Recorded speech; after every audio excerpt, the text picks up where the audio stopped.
ng siyog bagong tanim po.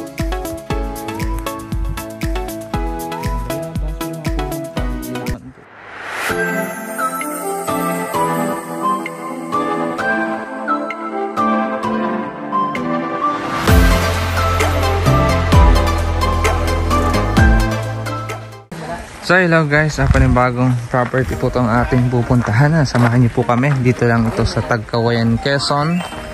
Barangay. Anong barangay ito, men? San Antonio 1. San Antonio 1. So bali yung property Santo Niño 1. So barangay Santo Niño 1. Bali yung property po ay doon pa, inner lot pa siya. Ito yung pinaka barangay road niya. Dito yung palabas sa highway. So pinaka barangay road po ito. And dito po ang magkakaroon ng right of way. So may kasunduan naman na po ito sa barangay. May permahan na magbibigay dito ng right of way.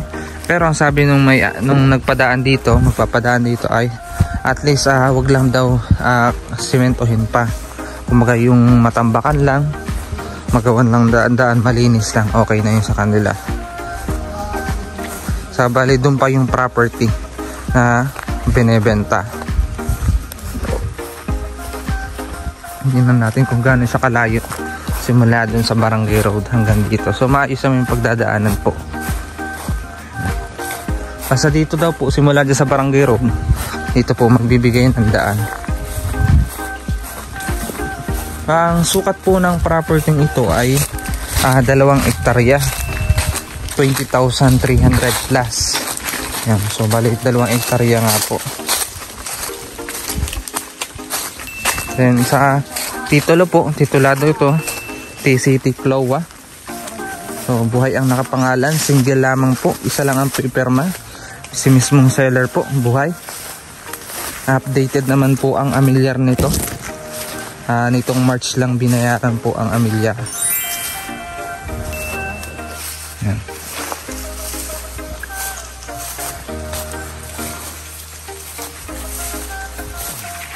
Dito na, ma'am. Okay po. So ngayon ay nag-iinulan ang ating area. Kanina kasi mainit, ngayon umulan naman. So yun yung nakakapagod sa pag-i-area. Bilad tapos biglang uulan. Yan. So ito lang po yung madadaanan nating pinaka right of way. Although masukal siya, matalahib lang, pero pag napalinisan naman ito ay okay naman po yan.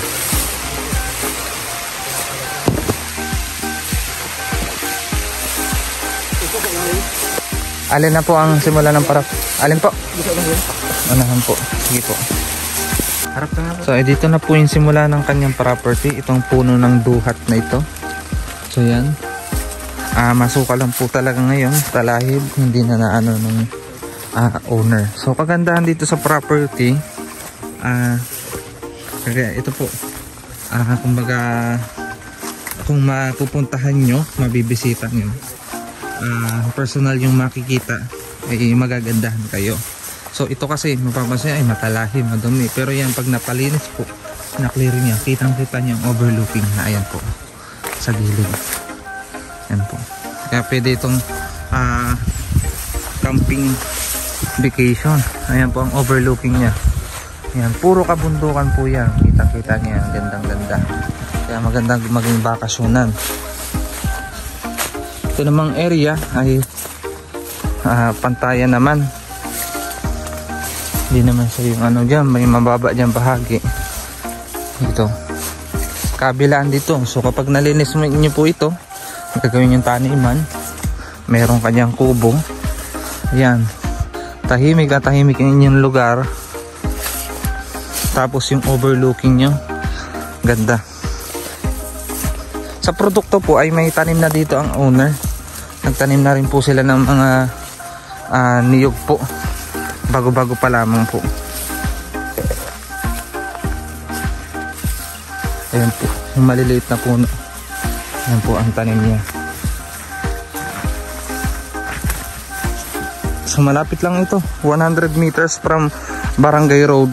At the same time, yung nadaanan natin ay right of way po. Kayang makapasok po ang 4 wheels sa right of way. kapag nalinisan, kayang-kaya na ditong makalabas-pasok yung sasakyan po. Once na matabasan lang yan. So yan, pag nalason lang yung mga talahib na yan, natabasan, ay maganda na. So ito yung pinaka-area niya. Wala namang bangin. O, parang kapantayan din naman po.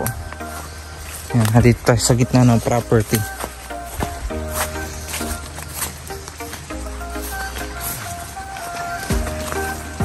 Medyo umulan kasi. Yan po. Ayan, may mga tanim na din siya na niyog, bagong tanim po. Ayan. Mga bayabas, may mga punong kahoy din naman po na ilan-ilan. Yung pong kagandahan doon, overlooking. Kung gusto nyo magkaroon ng property, magandang panimula ito dahil 2 hektarya. Alam nyo po bang napakamura lang nito. So net price po dito si seller na 1 million. So 50 pesos per square meter. So net price po si seller dito. Ayan po, pantayan yan. Kita nyo po, plat na plat yan. Kaya po wala itong sobrang bangin. Wala ding bundok. Overlooking niya yung mga karatig na mga bundok. Pero ito yung pinaka-area po niya. So maganda tong panimula sa mga gusto magkaroon ng retirement plot na farming dahil murang-mura lang po. Net price na po seller doon sa 1M po. Pinaabyad na po niya yung right of way sa barangay. Nagbayad na rin po siya ng amilyar. Yan po. Kaya po sagad na si seller dito. Gandun pa raw po siya. Puntaan natin.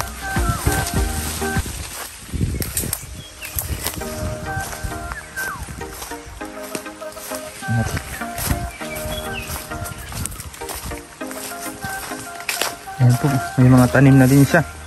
Kahit pa paano, maganda talaga siya. Kumbaga po ay gusto niyo magkaroon ng small farm lot, budget nyo 1 million. So ito, meron na po tayo dito lang sa Tagkawayan, Quezon. Di naman siya kalayuan sa highway. Around 6 km lamang po siya simula sa pinaka highway po. Then papasok siya barangay road po. Accessible ng sasakyan po. Pero simula barangay road po ay titigil, maglalakad tayo. Pero once na mapalinisan po ay madaraanan na po yun. 2 hectares po ito, 1 million. Bihira na yung ganitong mahanap natin na property. Titulado, buhay ang nakapangalan, single, kaya walang hirap sa pagtitrace. Yung mismong seller, isa lang siya, wala nang relatives na naka-indicate. Ayan po. So dito po, ayan kalinisan dito. Ayan po yung overlooking, yung kabundukan na yan. Ayan, may tubigan doon. Yan pang mga overlooking niya. Kakahuyan, yan pa sa gilid doon. Dito maganda dito maglagay. Kung mag-aalaga nga po kayong gagawin yung kambingan, bakahan, pwede itong area. Ganda overlooking po. Okay, ganda talaga itong panimulang farm. So pwede na kayo magpa-schedule dito ng site visit para makita nyo personal yung property. Dito yung boundaryhan po niya. Yan, overlooking yan, di nakasama itong bahagi na ito.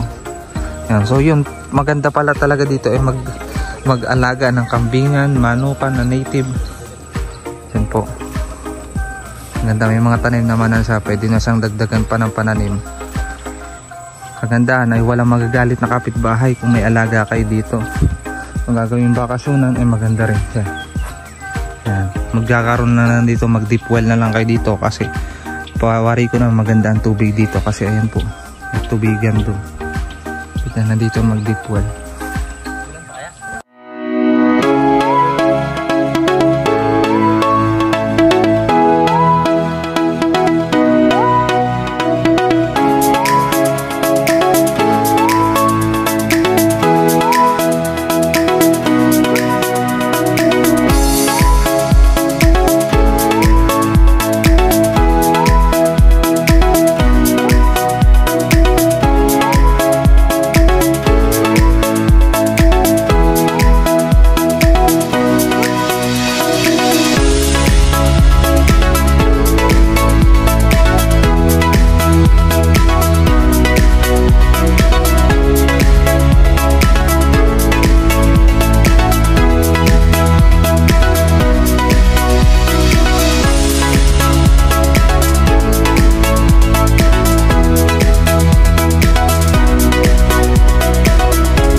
nagustuhan niyo po itong property ito, i-message niyo lamang po ako sa aking number. Available po yan sa WhatsApp at Viber.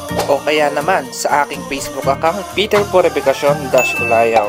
At huwag niyo rin kalimutan mag-subscribe para lagi po kayong updated sa aking mga bagong upload na property. Baka sa kasunod na upload ko, ayun ang farmland na hinahanap mo. Yun lang, maraming salamat sa panonood.